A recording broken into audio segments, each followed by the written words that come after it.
So a suggested dissertation structure would look as follows. It would start with a table of contents which signposts where your information is. That would lead towards the introduction, which contains your thesis statement and a broad overview of your research. Then you might want to include a literature review, which would discuss your key research sources and how you've used them. What follows will be the bulk of your dissertation, your critical argument, and that might be arranged in 2, 3, 4 or even more chapters. Your conclusion will form the evaluation of your critical argument, and we'll touch on questions such as where the argument could go next.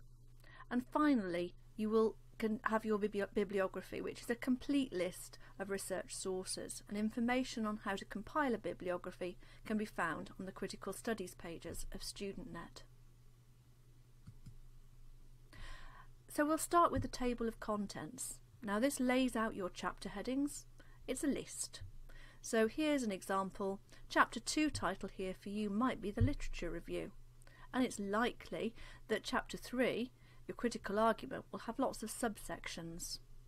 You may want to include appendices. These are things like information that you've created from surveys, or perhaps some illustrations you want to add afterwards. But an appendix is not compulsory. The bibliography is very important, however, because you don't want to be accused of plagiarism, and you must cite your research sources.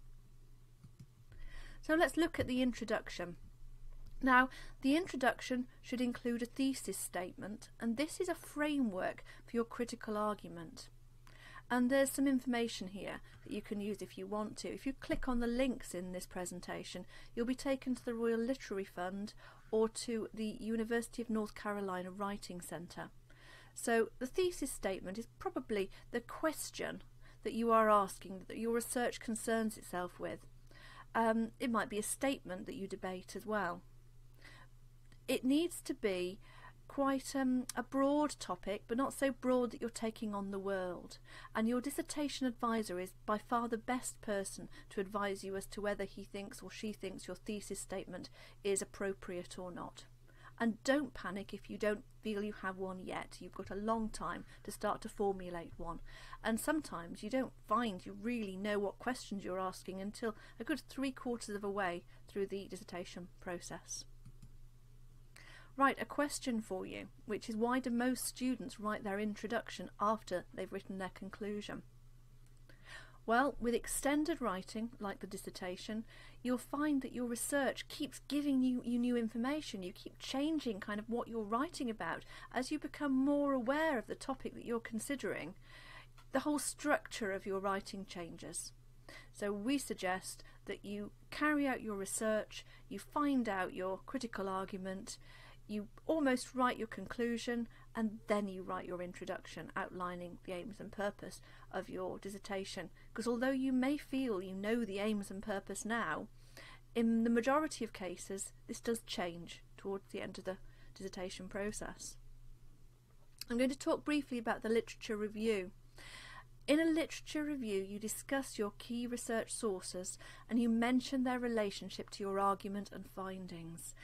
You talk about kind of the key people you've read about, and you evaluate what their argument might mean. So you might say something like, Walter Benjamin put forward an idea of aura, however one could consider that this was slightly outdated now, and further writers about artisan craftsmanship have different views as to regards the value of craft. Now that's just off the top of my head as an example, but you can see you're talking about your research source, but you're being quite careful to state their place in your argument as well. The best way to find out about literature reviews is to look on Google Scholar and to find an example of a recently published thesis and look at their literature review. Now obviously these will be doctoral students, and the literature reviews you see there will be far more fleshed out and far more kind of academic than we would expect you to write, but the principle remains the same. It shows your research and how it fits into the general picture of your dissertation. Again, your dissertation advisor is the person who is best able to support you in deciding whether including a separate literature review will benefit your work or not. Critical argument. What is it? And this is the question that is asked quite a lot during level 4, level 5 and level 6. And if you're in any doubt about it, please look at our level 4 course programs, our study skills program, which now has a complete video which deals totally with the idea of the critical argument.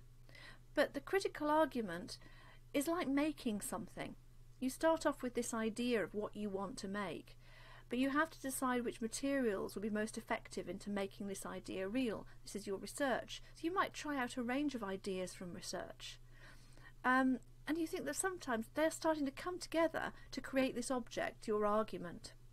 You might find that the object that you originally set out to make has changed because of these materials, or you change your ideas about which materials will be suitable, and this often happens within the dissertation.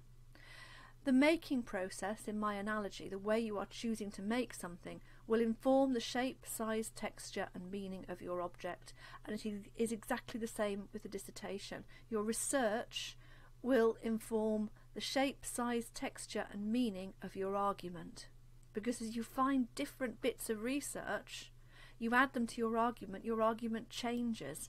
Perhaps you change your mind about something, or there's more evidence on one side than the other. And however you feel about your outcome, and it may actually contrast with what you believe in, you're left with something, the dissertation, an object, which is a product of your ideas, your research, and your informed and critical choices. And this is crucial. The information that you find is out there, but you have to use it. You have to put it together to make something. The thing you make is your critical argument. And here's an excellent model for the critical argument.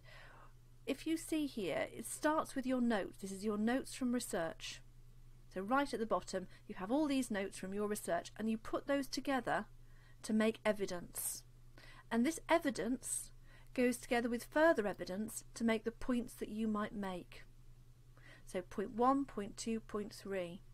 So this is a model from Peter Brock's lectures last year, which students did find helpful. You need to put your notes together, order them into something that they're saying. Evidence for what? Evidence for something. Evidence for the point here, the point we're making. Your introduction and your conclusion fit around your critical argument. You start off by saying, I'm investigating this particular thing. I'm going to be making the following points, and they are based on this evidence from my notes, from my research. And what is really nice is if your dissertation can be ordered by your ideas. And really these points are your ideas because they are born from your investigations and how you feel and what you feel these investigations add to your overall topic. Theory and practice. Now this is usually evidenced through your application of key ideas from the subjects of your dissertation and how that fits in with theorists or theories that have been introduced to you in Practicing Context Level 5. So you are using these within your dissertation. You may not always agree with them. The other evidence you have found may support or disprove them, or they may be simply a tool for analysis you're using, such as semiotics. You may investigate an image using semiotic language. But these key theorists, these key ideas, applied to the subject of your dissertation. And the subject of your dissertation should be something that informs your studio practice. So you're almost looking at your dissertation subject, the work of your studio practice or something to do with your studio practice through the lens of these different theories. How might they shed light on this particular image or object? What do they add to it? What do they detract from it? Different perspectives at looking at your studio practice. Theory and practice is the hardest part of the assessment criteria to explain in any kind of lecture, let alone a video lecture, because it is extremely personal and it's totally related to who you are and the subject that you are studying. But think of it as a way of incorporating ideas of value and meaning from level 5 into your dissertation at level 6. And your conclusion. Your conclusion forms the final evaluation of your critical argument. So here you can address any implications or potential issues you have discovered through the synthesis of your research. So you look at your whole argument and you think, well, what implications are there? What was my argument? What did my research show? You summarise your research, you link it back to the question you asked in your introduction, or you write your introduction so that the question mimics the findings or mirrors the findings in your conclusion, and you talk about new ideas. You know, you have used your research, you have put together these ideas from your reading, and you've applied them to an area of your own studio practice. And this is really important because you might find that these take on board sort of wider meaning when you place them in the context of everyday life or life as a contemporary practitioner. So start thinking about your research as something that could inform the work of others, or something that sits inside a particular context, the context of artist practice today. And you might find then there are potential issues that do actually affect contemporary art. This is, for me, the learning model for the dissertation. The basics here are ideas of application, of comprehension and knowledge, and this is Bloom's taxonomy, which is a model of learning. Your knowledge comes from your research. You understand your research and you apply your research to the area of practice. You apply it to your dissertation topic. You analyse your research. You come up with new ideas, new frameworks of thinking that might kind of actually have implications on a wider context, and then you evaluate your research. So, has this been useful? How effective have you addressed this question? What new kind of issues have you come across? Which particular research sources really influenced your argument? All sorts of questions you can ask yourself. So you understand your research, you apply it to a subject, you analyse your evidence, you see whether it supports your argument or presents counterclaims. You create new ideas and you evaluate the claims based in your research. I hope this has been helpful. The best person to ask is certainly your dissertation advisor. I don't want to forget about the reference list and bibliography, because these are very important, but please do refer to our referencing website for how to correctly cite references in line, and do look at our online course for further information as well, our study skills course. The bibliography is effectively your references and your reading put together in one list. So it's nothing to panic about. You just have to make sure, and the key message here is make sure that you keep a very careful note of all the information that you found so far, and crucially where you found it. That way you won't have to backtrack and try and find out later where that particular bit of research came from. So just keep a note of the author and the date of books, or a list of URLs that you've used.